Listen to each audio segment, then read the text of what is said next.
Hello once again, viewers. While this is typically where I say, I'm New Fire Rising, we've decided to stick with a gamertag I've had for many years.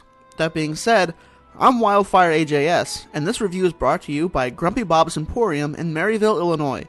This week, we're reviewing Lara Croft and the Temple of Osiris. Lara Croft and the Temple of Osiris is a platform action video game puzzler developed by Crystal Dynamics and published by Square Enix.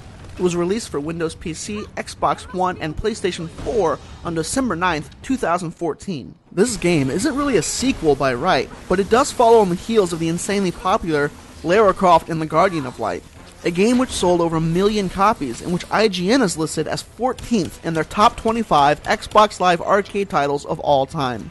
Gameplay is centered explicitly around cooperative play. While you can play the game alone, it's designed to be played with you and up to 3 friends. Square Enix did something really well here. The game is entirely soloable, but it's much more fun with friends. As more players join the game, some elements that were in single player are actually removed from the game altogether, which force you to rely on your teammates to complete the objectives. You'll have to play cooperatively to complete the puzzles in a variety of different ways. The controls themselves are rather simplistic. The left thumbstick controls Lara and the right thumbstick aims your guns. Everything else you need is mapped out nicely on the buttons, and I never noticed them failing to respond much. There was the occasional instance in which I swore I pressed the jump button and Lara didn't jump, but that easily could have just been my own timing, as it didn't repeat itself when I tried again. The story in Lara Croft and the Temple of Osiris is of course about the Egyptian gods. Look here. This mural describes the myth of Khepri. Myth? Sorry, old habit. Yeah, look. Khepri was a servant to Ra, the sun god. Osiris was betrayed by Set.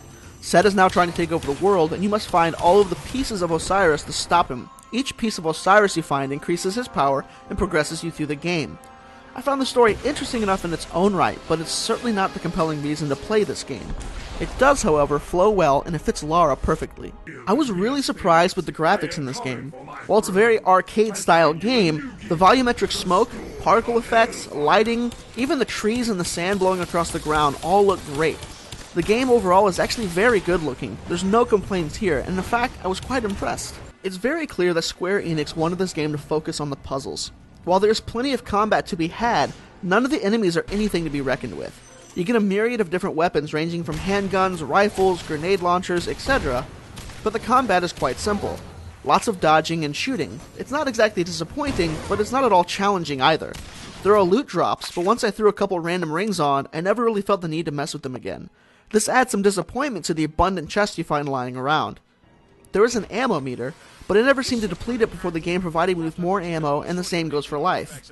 There's HP and ammo drops all over the place. The only times I found myself dying is when I did a puzzle incorrectly. This provided for a bit of trial and error experience. The puzzles themselves are the meat of this game, and they're great. As you progress through the game, it will begin introducing new elements that get combined into greater difficulty as you proceed. While some of them make you scratch your head, it's always very satisfying when you figure it out, and even more so when you cooperate with a friend. If you're a parent looking to buy this for a kid, I say go for it. There are some spiritual aspects to consider, as it does revolve around the Egyptian gods. Aside from that, it's very simplistic, arcade-style shooting of bugs, skeletons, crocodiles, and such. There is no cursing or adult themes to worry about, even though it is a Lara Croft game. Overall, I'm giving Lara Croft and the Temple of Osiris an 8.2 out of 10. I love that you can play solo if you want, but co-op provides new gameplay styles and challenges. The graphics are pretty, the controls work, and the puzzles are appropriately challenging. The story is lacking, but it doesn't detract. Come on in to Grumpy Bob's Emporium and offload some of your unused games, CDs, movies, or toys to get yourself some cash to pick up Lara Croft and the Temple of Osiris.